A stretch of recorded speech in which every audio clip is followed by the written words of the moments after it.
kuma irin haka ya faru da ni, ya taɓa faruwa da ni.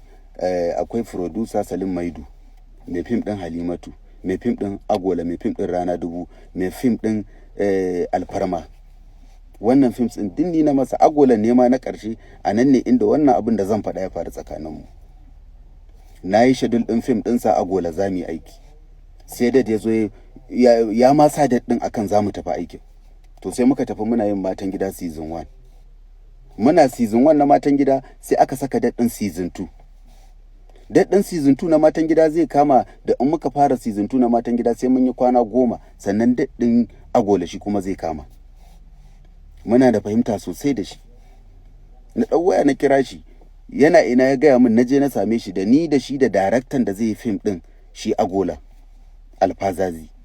Na je na same shi na ce to kaji abin da ya faru, amma zuwa na yi in roƙi alfarma wurinka, za ka banni in je in yi season 2 ɗin na Matan Gida. Zan kawo yaro na, zai kama min aikinka. Za mu yi kwana 10 muna Matan Gida kafin kai ka fara naka aiki, kuma da aka Kaduna za mu yi lokacin.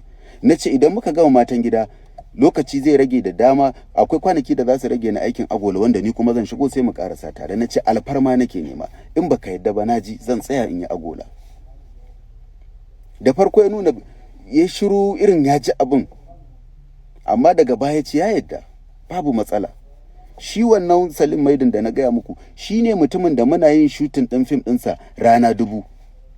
Suka yi waya da mai shadda, ni ban ma sani ba. Lokacin za mu tafi season 5 na Gidan Sarauta Gombe. Suka yi waya akan kawai Maharaz yaushe za ku gama aiki, Maharaz zai zo za mu je Gombe za mu yi aiki.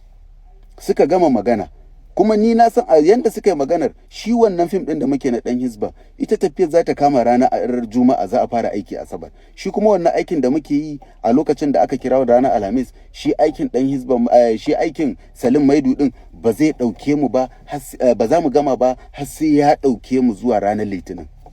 Akwai kwana 2 ko 3 a tsakani. Wallahi da ya kira ni ya ce, da muka yi waya gaya bani, sai na ce to ai ba mu gama aikin ka ba lokacin. Ya ce mun babu matsala, zan ɗaga aikin ne saboda ka je ka yi wancan aikin. Wallahi azim. Na ce za ka ɗaga aikin saboda ni kuma? Ya ce idan muka yi aiki Juma'a, ka jira mu gama aiki Juma'a zuwa karfe 5 na yamma ne, in muka gama sai ka tafi Gombe, saboda washe gari Asabar za mu fara Gidan Sarauta lokacin season 5. Haka shi ma ya ɗaga aikin. Wallahi azim na je ne Gidan Sarauta. So again haka ya faru da ni da shi da muka zo Matan Gida ɗin nan, yanda na baku labarin yanzu. Ya ɗaga min kafa da sauransu. To irin wannan in ya faru, maslaha ce akan yi tsakani. Ko kaga ko shi Salim Maidu ɗin, tambayarsa na zo ne kai tsaye na ce kaji abin da ya faru, zan ba da yaro na ku fara aikin. Idan muka gama Matan Gida ɗin, tunda da aka Kaduna za a yi da Agola da Matan Gida, ni kuma sai in shigo set ɗin. Ya gamsu, daraktan ya gamsu. Daga ƙarshe ma daraktan ya ce akwai continuity da zai haɗa da shi a Kaduna, wanda insha Allah ba za a samu matsala ba, zai iya aikin. Daraktan ya haɗa ni da wancan continuity, na tura masa schedule, na tura masa komi. Kuɗin da muka yi ciniki shi wancan Salim Maidu ya biya ni, na mayarwa da shi wancan. Ka gani? So duk sanda irin haka ta faru, ƙoƙarin maslaha ake samu. Amma ko sanda shi bai gidan mai kira ni, wallahi azim na gaya masa ina da aiki, sai ne sati 3 ma a tam ɗin ban gama ba.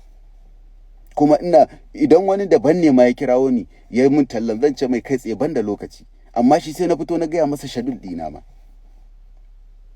Wani mutum bai taɓa taimako na ba, ko yaya ne in manta har in butulce masa. Wallahi ban taɓa yin haka ba.